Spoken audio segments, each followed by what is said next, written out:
Ibi ni bimwe mu bintu bidasanzwe biba iyo umwaka ugiye kurangira, ukuri benshi batitaho. Iyo umwaka ugiye kurangira hari ibintu bidasanzwe biba ku buzima bw'abantu benshi.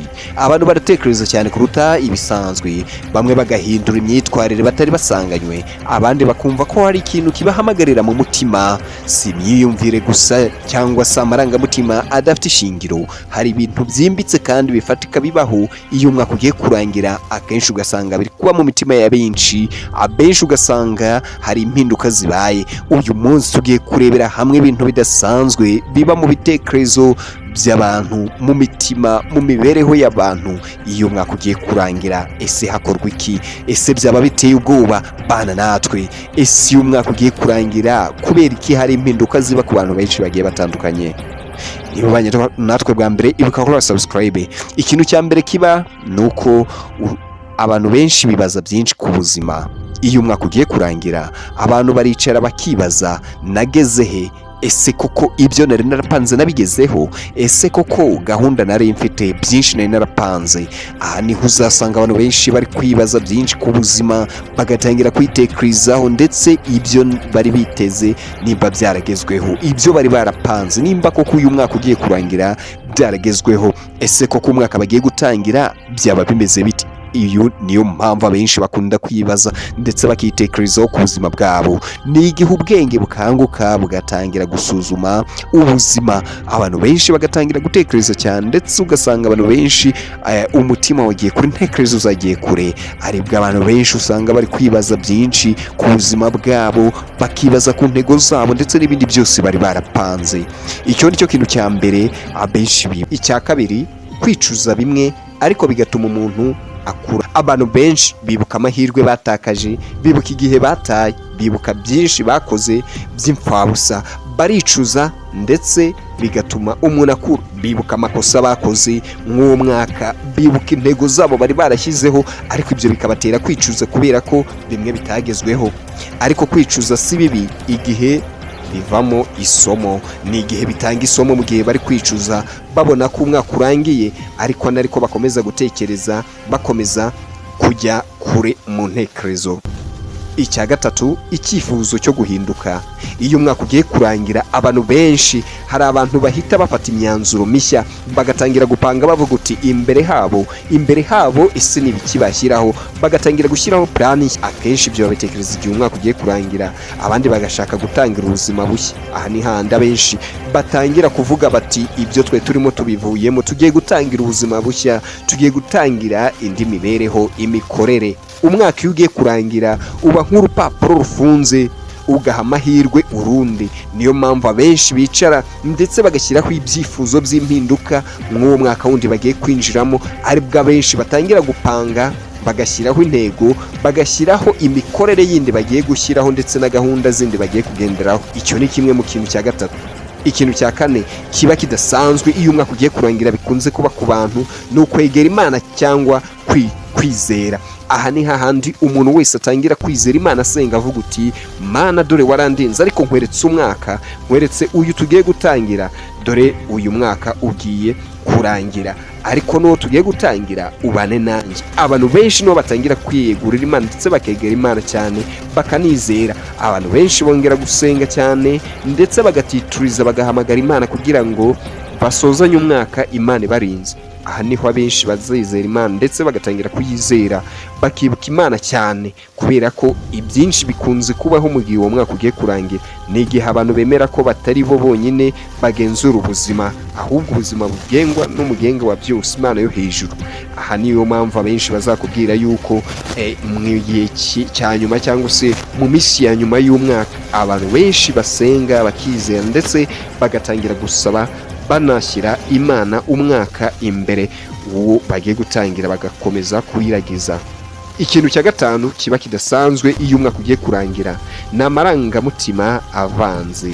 Ibyishimo byo kuba wararokotse umwaka ndetse umwaka ukaba urangiye uri muzima, agahinda ku byabuze, ari hahandi utangira gutekereza, akagira amarangamutima kuri bimwe yari yarapanze ariko atagezeho, ugasanga agahinda ni kose. Amarangamutima ibyiringiro by'ejo hazaza bigatangira kwiyongera.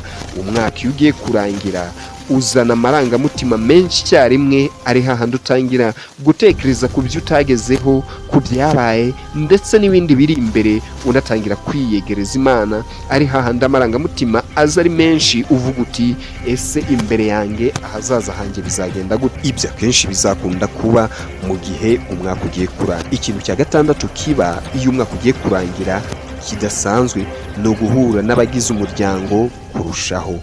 Aha benshi mu bantu bagiye bajya mu migi igiye itandukanye hirya no hino bazatangira kwegera umuryango, bavuga uti ntago twatangira umwaka nta nubwo twawusoza tutari kumwe n'umuryango. Niyo mpamvu uzabona benshi abantu basurana, baraganira, bariyunga, ndetse ugasanga abenshi batangiye kuva mu kazi bari barimo, batangiye kugaruka begera imiryango, batangiye kugaruka basanga imiryango, amafamiye aho bari barayasize, kugira ngo umwaka urangire ndetse banatangira undi bari kumwe n'imiryango. Ibyishimo, gusangira ndetse no kuganira byinshi, dore yuko bamwe muri bo uba usanga baratangiye umwaka bahita bagenda bakora ingendo cyangwa bari ku kazi, ariko iyo ugiye kurangira abenshi baragaruka ndetse bagahura n'abagize umuryango kurushaho.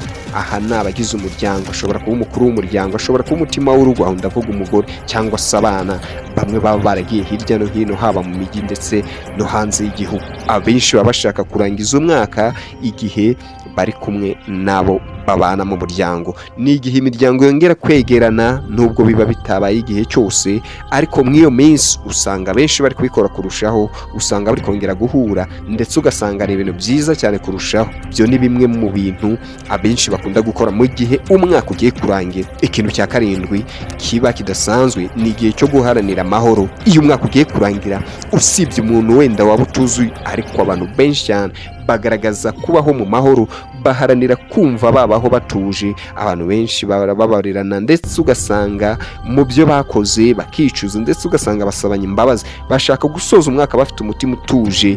Ari hahandi usanga abantu bose barimo bavuga uti nkwishujeho cyangwa se bimwe ntagutunganiye, bimwe nakoze amafuti, umugayo, haba abagize umuryango cyangwa se mu buzima bw'abantu bwa buri munsi. Icyo nicyo gihe bakunze guharanira amahoro, umwaka mushya usaba umutima mushya. Akenshi iyo niyo ntego bakunze kugenderaho, bavuga bati ntago twatangira umwaka ndetse ntago twawinjiramo. Ikintu cya munani kiba kidasanzwe iyo umwaka ugiye kurangira, abantu benshi baratekereza cyane ndetse bagatekereza ku rupfu n'ubuzima. Abantu bibuka abo batakaje, aho ni bamwe mu bo bahombye mu gihe umwaka watambutse cyangwa se mu mwaka ugiye kurangira, batangira gutekereza cyane ku rupfu, bagatekereza n'ubuzima.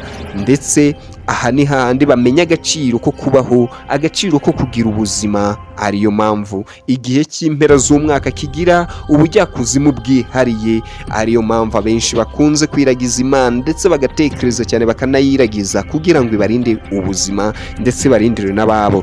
Niho abenshi bakunze gutekereza ko urupfu ari kimwe mu bintu bibi cyane biruta ibindi. Abenshi bagatekereza ko ubuzima ndetse ari ibintu by'agaciro, ari impano Imana yaduhaye, tuba tugomba kubyaza umusaruro.